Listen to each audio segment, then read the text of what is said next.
नमस्कार दोस्तों। जैसा कि आपको पता है, अभी जनरल कंपटीशन के जितने बच्चे अपना प्रिपरेशन कर रहे हैं उन लोगों का मैथ इतना वीक क्यों रह रहा है, उनको जीके जीएस पढ़ने में इतना ज़्यादा इंटरेस्ट क्यों रहता है, आखिर वो मैथ को कमज़ोर कह कह के इतना कमज़ोर क्यों कर लेते हैं।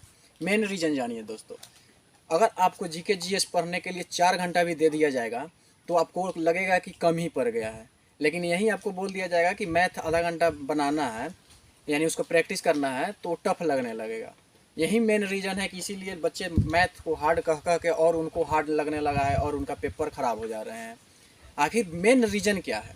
मेन रीज़न यही है दोस्तों कि अगर किसी को बोला जाएगा कि 5 घंटा पढ़ना है तो कभी उबेंगे नहीं, लेकिन वही 5 घंटा पढ़ा हुआ चीज़ को अगर बोल दिया जाएगा कि 20 मिनट आप लिखिए पेज पे, तो नहीं लिख पाएंगे। ये बात सत्य है कि पढ़ना आसान है लेकिन लिखना आसान नहीं है।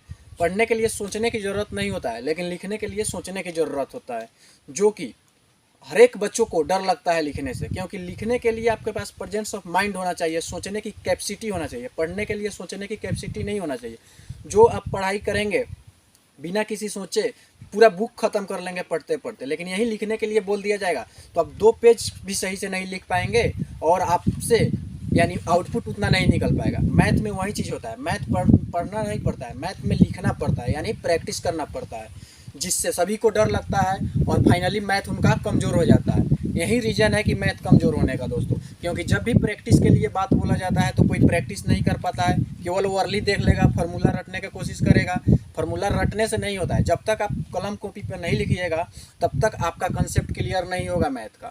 मैथ का मेन बेसिक फंडा वही है कि जितना ज़्यादा से ज़्यादा हो सके प्रैक्टिस कीजिए। प्रैक्टिस यानी जैसे मान लीजिए उसमें 5 ही चैप्टर अगर खास ऐसे बोले, जैसे प्रॉफिट एंड लॉस हो गया, उसके बाद में आपका हो गया चक्रवृद्धि ब्याज हो गया, उसके बाद में उसमें बोले कि परसेंटेज हो गया, उसके बाद में आपका ये वर्क एंड टाइम हो गया, जिसको काम और ये बोलते हैं टाइम बोलते हैं, पाइप एंड टैंकी हो गया। इस सब को आपको कंप्लीट करने के लिए कम से कम 10-10 क्वेश्चन पर डे आप लगाइए, और प्रत्येक डे इसको आप लगाइएगा तो देखिएगा आपको 1 महीना में कितना ज़्यादा इम्प्रूवमेंट हो जाएगा और आपका मैथ देखिए कितना अच्छा हो जाएगा। एक बार आप ट्राई करके अवश्य देखें दोस्तों, क्योंकि जीके जीएस भी पढ़िए ठीक है, लेकिन उसके साथ साथ मैथ को भी पढ़ना बहुत ज़रूरी है।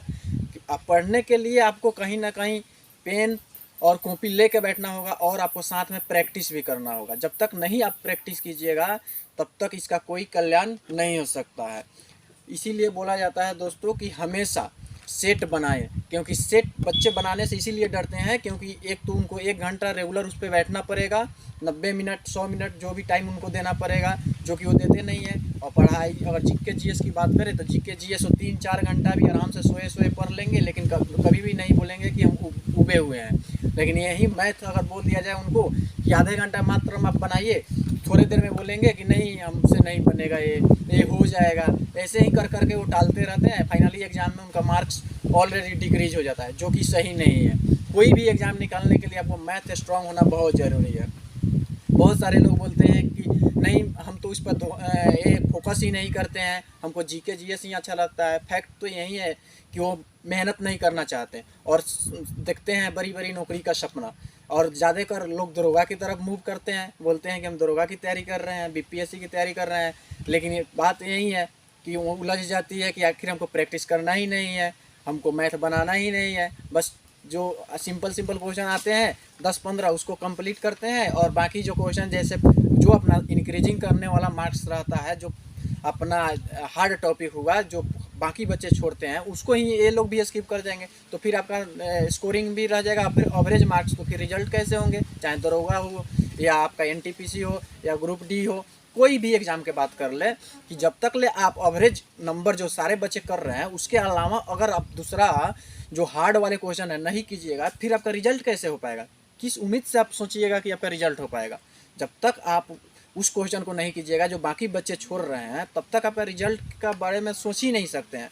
फिर तो आप उसी तरह एवरेज में रह जाएंगे, 60 से 65 मार्क्स आएंगे और कोई भी रिजल्ट नहीं होगा, कहीं 1 नंबर से छूटेगा, कहीं 2 नंबर से छूटेगा, जो कि ये बात सही नहीं है। अभी आपके पास टाइम है, अभी बहुत सारे एग्जाम आ रहे हैं, जैसे बिहार सीजीएल अभी आ रहा है, अपना बीपीएससी आ रहा है। इसको फोकस करते हुए अभी से ही आप तैयारी अपना स्टार्ट कर दें।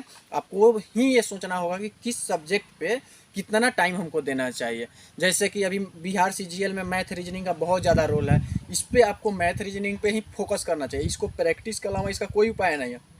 बहुत सारे दोस्त देखते हैं कि वो लोग सेट बना के आएंगे और ऐसे वो अर्ली देखेंगे कि कितना इसमें से हमसे सॉल्व हो जाएगा, अच्छा आंसर देख लेंगे तुरंत, अच्छा बन गया हो गया, ऐसे ही रख देते हैं। ऐसे दोस्तों काम नहीं चलेगा। जब तक आप पेन पेपर पर लेके नहीं बनाएंगे उसको कि आखिर ये गलत क्यों हुआ, अगर सही भी हुआ सोल्यूशन आप देखिए। हम नहीं बोल रहे हैं सोल्यूशन नहीं देखिए, बुक कोई भी बुक का फॉलो कर रहे हैं, बुक कोई गलत नहीं होता, सोल्यूशन देख के समझ लेना इंपॉर्टेंट है दोस्तों। जब तक आप नहीं समझेंगे तब तक आपको कोई कंसेप्ट क्लियर नहीं होगा, क्योंकि आप समझ लीजिएगा उसके बाद वो क्वेश्चन नेक्स्ट सेट में आएगा तो गलत नहीं होना चाहिए।